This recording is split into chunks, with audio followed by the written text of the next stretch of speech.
Kenapa Syahrul Yassin Limpo, mantan Menteri Pertanian, bisa punya mental meminta ke para pejabat di Kementerian Pertanian untuk membayar keperluan dan kesenangan pribadi seperti penggunaan private jet tadi, kemudian pelesiran ke luar negeri, umroh hingga membayar gaji asisten rumah tangga. Kami tanyakan langsung kepada Direktur Eksekutif Lingkar Madani, Ray Rangkuti. Bung Ray, selamat sore. Sore, Bung.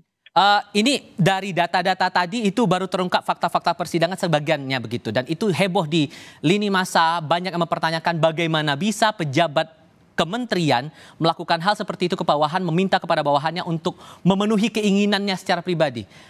Analisis Anda soal itu? Kalau masih ada yang heran, justru saya heran juga. Faktor apa tuh kalau Anda nilai begitu? Kenapa?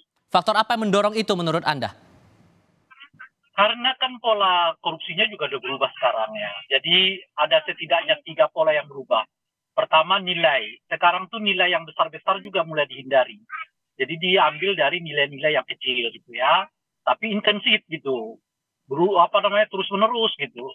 Nah kalau dulu kan gede-gede ya, misalnya 100 M, 200 M dan seterusnya. Sekarang orang 30 juta, 40 juta juga disikat gitu lecaran itu. Jadi biaya untuk korupsinya juga makin mengecil, tapi bisa tinggi frekuensinya gitu. Nah itu yang pertama. Nah yang kedua, modusnya nggak lagi dipakai dengan langsung ya. Misalnya mengambil kutipan dari penjualan anu, mengambil kutipan dari transaksi anu, mengambil kutipan dari misalnya pemberian izin anu dan seterusnya. Itu udah nggak model lagi karena itu terlalu mudah untuk dibaca. Nah sekarang ya mulai model seperti yang sekarang ya, memberi kesempatan kepada orang lain menjadi jangkar untuk kemudian mengambil keuntungan dari jangkar itu. Dan salah satunya yang seperti sekarang ini kan.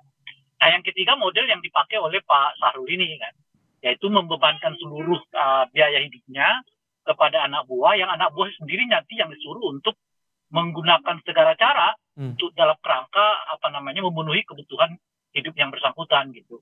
Nah kalau tidak ya ada ancaman terhadap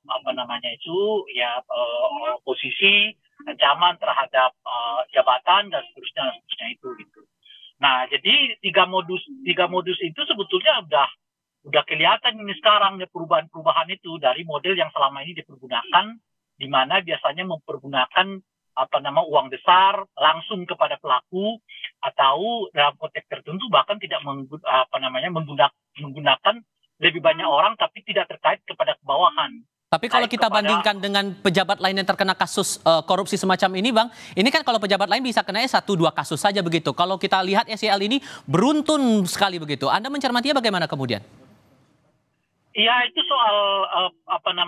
soal cara memandangnya, soal cara siasatnya gitu. Nah, ada orang yang memang tergesa-gesa langsung ke pokok persoalan.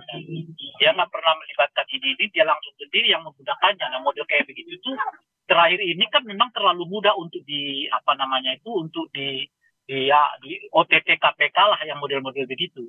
Nah, yang sekarang ini kan kita lihat ini KPK tidak langsung kepada yang bersangkutan, tapi dimulai dari orang-orang di bawahan yang pada akhirnya kemudian pasalnya bukan pasal korupsi tapi pasal gratifikasi gitu. Meskipun tentu ya korupsi dan gratifikasi ya kurang lebih ya sama. Ya modusnya ini yang kelihatan berbeda. Bukan lagi korupsi dalam pengertian yang langsung ya kepada pelak atau objek yang bersangkutan, tapi sekarang melibatkan bawahan dan seterusnya. Gitu. Jadi bawahan dipaksa ya memenuhi kebutuhan hidupnya gitu ya. Yang tentu saja bawahan itu tidak mungkin bisa melakukannya kecuali dengan menggunakan ataupun cara-cara yang juga ilegal. Sampai kemudian kan bawahannya mengikuti meladeni, bahkan mereka bersaksi di persidangan, mereka tahu itu salah tapi terbebani atas perintah atasan. Sampai mereka meladeni itu alasannya kenapa menurut Anda? Karena ada 2 di situ. Pertama memang sudah kultur dari birokrasi ya, bahwa mereka itu melayani semua kehendak dari atasan mereka. Itu kulturnya. Sekalipun mereka merasa bahwa ada tindakan ini sesuatu yang tidak tepat dan seterusnya gitu. Nah yang kedua adalah seiring dengan dicabutnya ketentuan yang berhubungan dengan pengawasan oleh Komisi Ombudsman. Nah kalau Komisi Administrasi atau KSAN ya, sebetulnya kalau birokrasi kita mengetahui dan masih memperlakukan undang-undang KSAN itu, tindakan yang seperti itu dapat dicegah oleh mereka sendiri. dengan syarat mereka mengirimkan nota keberatan kepada perintah itu yang dikirimkan kepada KSAN gitu ya. Sehingga kalau terjadi tindak pidana seperti sekarang ini, mereka tidak dibebankan hukum, tidak dijerat hukum, karena mereka adalah pelaku yang berada di bawah tekanan gitu. Sementara patsun dan kultur di lingkungan birokrasi itu, ya apa kata atasan ya harus dilaksanakan gitu. Mereka nggak memiliki kewenangan untuk melakukan pembantahan gitu. Kalau mereka melakukan pembantahan itu dilakukan ke lembaga KSAN ini. Nah sayangnya lembaga KSAN ini sekarang udah bubar, gitu kan. Nah sekarang mereka lapornya kemana? Ke Komisi Ombudsman. Sementara Komisi Ombudsman itu kan tidak melakukan kewenangan untuk ya membela aparatur negara. Berarti kan proses auditnya ini kan bermasalah dengan melihat fakta di persidangan sebanyak itu, ada kasusnya, ada penyelewengan semacam itu. So apa yang harus diperbaiki kalau begitu?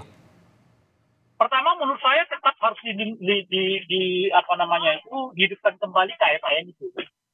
Dengan KSAN itu seperti yang saya sebutkan tadi itu, birokrasi kita diberi kesempatan untuk mencatatkan semua peristiwa yang dialami, sehingga kalau terjadi tindak pidana di dalamnya, dia terbebas dari dugaan itu. Gitu.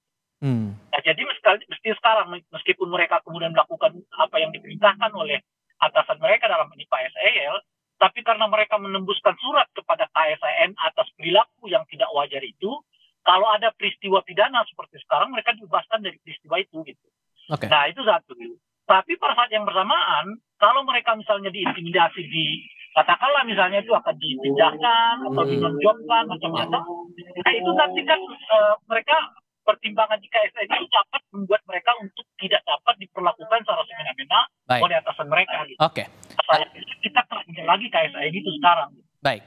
Oke, tak tertutup kemungkinan masih ada fakta-fakta lain karena proses pemeriksaan saksi juga masih terus berjalan sampai beberapa saat ke depan. Bung Ray Rangkuti, terima kasih banyak sudah berbagi perspektif bersama kami. Selamat sore.